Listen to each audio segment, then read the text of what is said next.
దోస్తు మేరా దోస్త్ తూ హై మేరీ జాన్.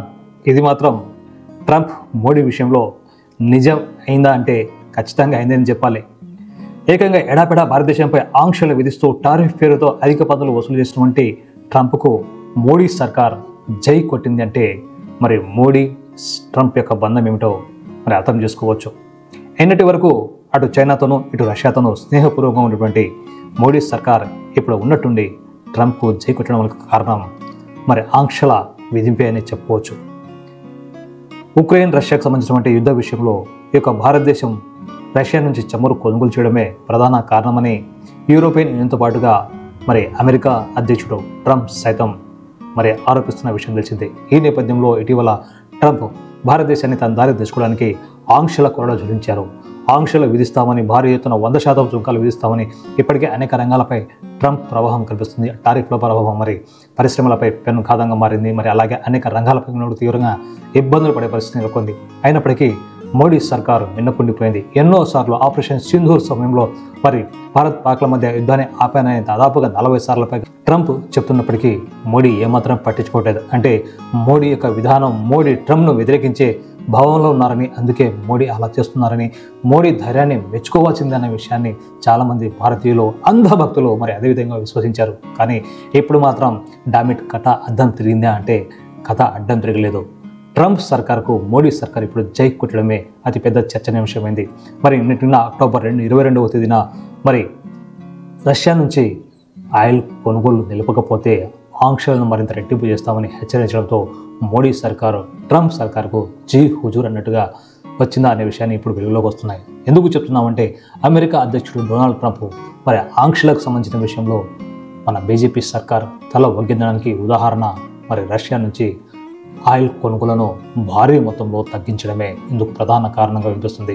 ట్రంప్ బెదిరింపులకు భయపెట్టినటువంటి రష్యా నుంచి చమురు కొనుగోలు నిలిపివేయడం పట్ల మరి భారతీయులు మరి దేశభక్తి ఎవరికి ఉందో అన్న విషయాన్ని ఒకసారి ప్రశ్నించుకోవాల్సిన అవసరం ఉందంటారు ప్రతి భారతీయుడు. మరి కొత్తగా ట్రంప్ ఆంక్షలకు సంబంధించిన విషయంలో రష్యా నుంచి ఆయిల్ కొనుగోలు నిలిపివేస్తే మరి భారతదేశంలో ఆయిల్ రేట్లో ఉన్నట్టుండి పెరిగే అవకాశాలు ఉన్నాయి. కానీ ఆ అవకాశాలు మాత్రం ఇప్పట్లో లేవు. ఎందుకంటే ట్రంప్ సర్కార్ యొక్క ఆదేశాలకు అనుగుణంగా రష్యా నుంచి ఆయిల్ దిగుమతులు నిలిపివేసినప్పటికీ మరి తదుపరి ఆయిల్ ఎక్కడి నుంచి కొనుగోలు చేస్తారంటే ఎవరైతే ట్రంప్ ఆంక్షలు విధించారో ఆ యొక్క అమెరికా నుంచే మళ్ళీ ఆయిల్ దిగుమతులను భారీ ఎత్తున పెంచింది భారత్ సర్కార్. ఇప్పటికే దాదాపుగా 5.5 లక్షల బ్యారెల్ల ఆయిల్ను అమెరికా నుంచి భారతదేశం దిగుమతి చేసుకుంటున్న విషయాన్ని మరి అనలిస్టులు తెలియజేస్తున్నారు. మరి గత ఏడాదితో పోలిస్తే అంటే ఈ ఏడాది మొదటి నెలలో పోలిస్తే కేవలం అమెరికా నుంచి ఆయిల్ దిగుమతులు 3 లక్షల బ్యారెల్స్ మాత్రమే ఉండగా ఇప్పుడు ప్రస్తుతానికి అంటే ఈ రోజుకి 5.4 లక్షల బ్యారెల్ల చమురును అమెరికా నుంచి భారతదేశం దిగుమతి చేసుకుంది. మొన్నటి వరకు రష్యా నుంచి భారీ ఎత్తున అతి తక్కువ మొత్తానికి తక్కువ ధరకు కొనుగోలు చేసినటువంటి భారత్ ఇప్పుడు ట్రంప్ సర్కార్కు భయపడి మరి అమెరికాకు తల ఒగ్గి ఈ విధంగా ఆయిల్ను అమెరికా నుంచి కొనుగోలు చేయడం చూస్తే మరి మోడీ సర్కార్ భారత ప్రభుత్వం అమెరికా ఒత్తిళ్లకు తలొగ్గినట్టు కనిపిస్తుంది. మరి భారతదేశ సార్వభౌమత్వాన్ని తాకట్టు పెట్టినటువంటి ఇలాంటి చర్యలను మాత్రం మరి విపక్షాలు తీవ్రంగా విమర్శిస్తున్నాయి. మరి అదేవిధంగా సిపిఎంకు చెందినటువంటి మాజీ నాయకుడు మాజీ జనరల్ సెక్రటరీ ప్రకాష్ కారత్ మాత్రం ట్రంప్ ఆంక్షలతోనే మోడీ సర్కార్ రష్యా నుంచి చమురు దిగుమతులను తగ్గించుకుంటుందని ఆరోపించారు. కేంద్ర ఆదేశాల మేరకే ఇప్పటికీ ప్రభుత్వ రంగ చమురు కంపెనీలు ఆర్డర్లు నిలిపివేసే విషయాన్ని గుర్తు చేశారు.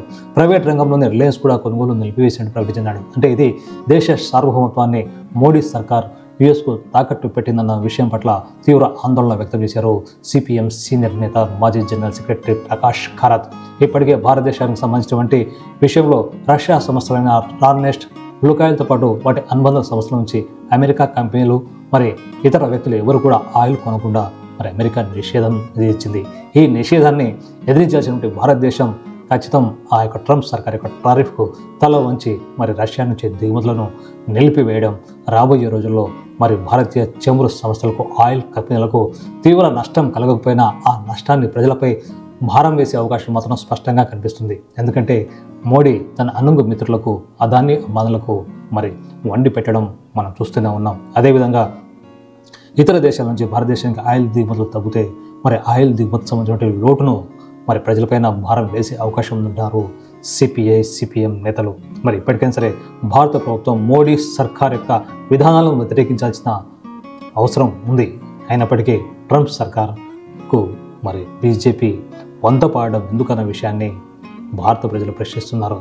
రష్యా నుంచి చమురు దిగుమతులు తగ్గితే మరి ఆయిల్ ధరలు తగ్గుతాయి అనుకోవడం పొరపాటే. ఆయిల్ ధరలు మరింత పెరుగుతాయి. ఆ పెరుగుదల సామాన్య ప్రజల మీద భారం పడుతుంది. పెట్రోల్, డీజిల్ ధరలు కూడా భారీ పెరుగుతాయి. అలాగే ఆయిల్తో పాటుగా మరి గ్యాస్ వంటి ధరలు కూడా నిత్యావసర వస్తువులు పెరిగే అవకాశం ఉంది. అంటే సరైనటువంటి విదేశాంగ విధానం, సరైనటువంటి వాణిజ్య విధానం లేకపోవడంతోనే భారతదేశానికి దుస్థితి ఏర్పడిందంటున్నారు సిపిఐ, సిపిఎం నేతలు. ఎప్పటికైనా సరే మోడీ సర్కార్ తన విధానాలను మార్చుకొని ట్రంప్ సర్కార్కు వ్యతిరేకంగా ఏదైనా సరే వాణిజ్య ఒప్పందాలు చేసుకోవాలి, లేదా రెండు దేశాలు కూర్చొని ఏదైనా సరే మంచి ఒప్పందాన్ని కూర్చోవాలి. ఆ ఒప్పందం రెండు దేశాలకు మంచి చేసేది ఉండాలి. రెండు దేశాలతో స్నేహపూర్వక సంబంధాలు బలపడాలంటే రెండు దేశాల మధ్య వ్యాపార వాణిజ్యాలు మరి కట్టుదిట్టమైనటువంటి పద్ధతిలో జరగాలి. అలా కాకుండా ఏకపక్షంగా మోడీ సర్కార్ ట్రంప్ విధించినటువంటి ఆంక్షలకు తల వగ్గి జై ట్రంప్, నమస్తే ట్రంప్, ఓడి మోడీ అని ఇద్దరు అనుకుంటే నష్టపోయేది భారతదేశంలోని సామాన్య మధ్యతరగతి ప్రజలే అన్న విషయాన్ని విపక్షాలు గుర్తు చేస్తున్నాయి.